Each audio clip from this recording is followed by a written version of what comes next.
धर्म के, सत्य सनातन धर्म के। और जो सत्य सनातन धर्म में आकर के जो मंच का निरादर करे और जो सनातन के लिए और उसका सनातन भगवान विष्णु का सिस्टम उसके विपरीत जाकर के और उसको मिट्टी में मिला करके उसका जीवन खत्म कर देता है। क्योंकि प्रकृति है, इसके नियम के हिसाब से साधु संत महापुरुष हमारे नियम वेदों में हैं, उसी के अनुसार देवताओं के मार्ग में भगवान विष्णु के सहयोग से जो कामकाज किए जाएंगे वो कामकाज हमेशा पनपे हैं और संस्था चल रही है। जो भगवान विष्णु को, राम को और जो देवताओं को लेके चलते हैं वह संस्था पनपी है और पनपेंगे। उन संस्थाओं के हमेशा विजय और ऊंचा झंडा रहा है और हमेशा रहेगा। बोलिए सच्चे दरबार की जय हो। और जिन्होंने सनातन का बंटाढार करने के लिए सनातन को इस्तेमाल किया है और सनातन और हमारे सनातन वाले भक्तों को इस्तेमाल करके उनके साथ में धोखा दिया है, वो ऐसे पिस के खत्म हो जाएंगे कि उनका नाम लेवा तो है ही नहीं और नाम ऐसे मिट जाएगा जैसे कभी थे नहीं। सृष्टि विधि विधान के सिस्टम में और भगवान को न माने, राम को न माने, संविधान को न माने, विधि के विधान को न माने, सिस्टम को न माने, ब्राह्मण को न माने और गुरु को न माने और मंच को न माने, जूता पैर के मंच पर चढ़ जाए। देख लो जिन्होंने भक्त को नहीं माना और हमेशा भगवान का निरादर किया, सनातन का निरादर किया और भगवान समझ के आगे बढ़े।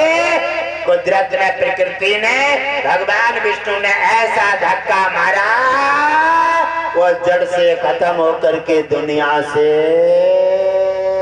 मिटे। इसलिए हम तुम सनातनी हैं, भगवान विष्णु के वंशज हैं। भगवान विष्णु हमारे हैं, हम आपके हैं और वो भगवान विष्णु तुम्हारे हैं, तुम उनके हो। और कहते हैं पूरा विश्व मेरा परिवार है और अपने परिवार की साधु संत ब्राह्मण सनातन और पृथ्वी की रक्षा करने के लिए मैं प्रतिबंध हूँ। जब भी धर्म की हानि होगी, साधु संत ब्राह्मण का निरादर होगा, सनातन का जब भी किसी प्रकार से दिक्कत आएगी, उसी समय मैं किसी न किसी रूप में धरती पर अवतार धारण करूंगा और सिस्टम सही करके संत ब्राह्मण और सनातन का झंडा और जिस शिखर तक ले जाने का काम करूंगा। बोलिए भक्तवत्सल भगवान की जय हो। तो चिंता मत कीजिए मेरे प्यारे, घबराइए मत। आप जानते कौन घबराता है? जिसके अंदर भक्ति नहीं है, वो खाली डिब्बा है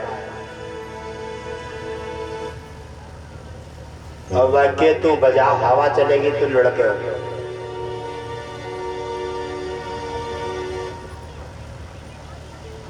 और डिब्बे में कुछ भी भर लो, डिब्बा ले आओ खाली, उसमें मूंगफली भर लो, काय को डिब्बा है मूंगफली को। पानी भर लो, काय को डिब्बा है पानी को।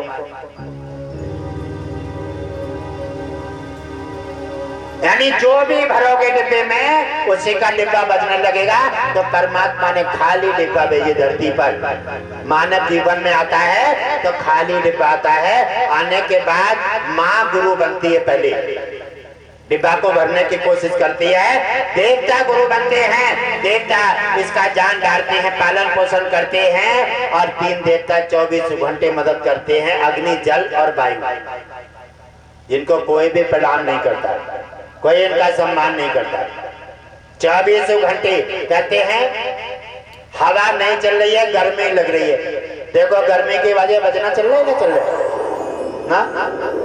और देखो हवा चल रही है, और हवा ना चले तो ये पंखा हवा कहां से लाएंगे? अगर वायु बंद हो जाए तो कहां से लाएंगे? और वायु बंद होते ही ये प्राण नहीं चलेंगे, जहाँ पे कहीं घुट जाएंगे और सब के सब मर जाएंगे। लेकिन नहीं मानता कोई, वायु देवता के लिए कोई प्रणाम नहीं करता।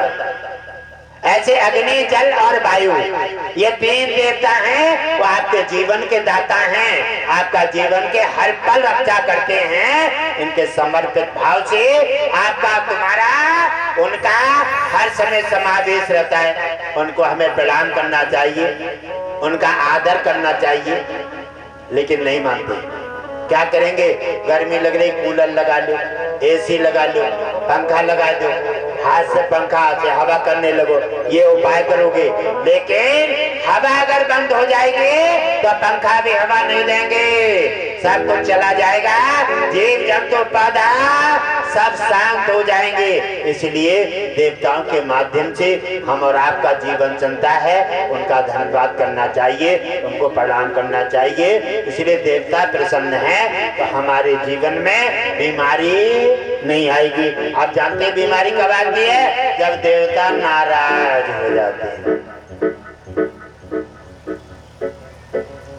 इन तीनों देवताओं में नाराजी हो जाएगी तो ही रोग बन जाएगा। अगर अग्नि देव नाराज हो गए तो अग्नि अगर प्रकोप बढ़ा दिया उन्होंने तो बीपी है, शुगर है, अटैक है, एलर्जी है, चरम रोग है, अरे कई बीमारी तैयार हो जाएंगी। और अगर मात्रा कमा गई उन्होंने तो बीपी लो हो जाएगा, घबराहट होने लगेगी, समस्या, शरीर में रोग आ जाएगा और लेकर के अस्पताल भाग जाओगे। अगर पानी की मात्रा कम हो जाती है, डायरिया बन जाएगा और लेकर के अस्पताल भागना पड़ेगा। और अगर पानी की मात्रा बढ़ जाती है तो अभी रोग बन जाएगा। इसी प्रकार अगर वायु की मात्रा कम बढ़ हो जाती है तो अगर वायु की मात्रा कम होती है गैस बनने लगेगी, और वायु की मात्रा अगर बढ़ जाती है तो अटैक पड़ जाएगा, दिमाग पागल हो जाएगा। इसलिए देवता तुम्हारे सहयोग में है, अग्नि और जल और वायु, आपका शरीर बिल्कुल सही रहेगा। देवता को प्रणाम करते रहें, उनको प्रणाम करें और उनके सहयोग में बने रहें। उनका तुम्हारा दोनों का समावेश है, वो भी खुश हैं, तुम भी खुश रहोगे और दोनों तीनों देवता और तुम मिलकर के बने रहोगे, रोग मुक्त रहोगे, कोई बीमारी नहीं बनेगी, घर में कलह नहीं आएगी, कष्ट नहीं होगा। भगवान विष्णु लक्ष्मी की कृपा बरसेगी, कल्याण। देव लक्ष्मी नारायण सरकार की जय हो।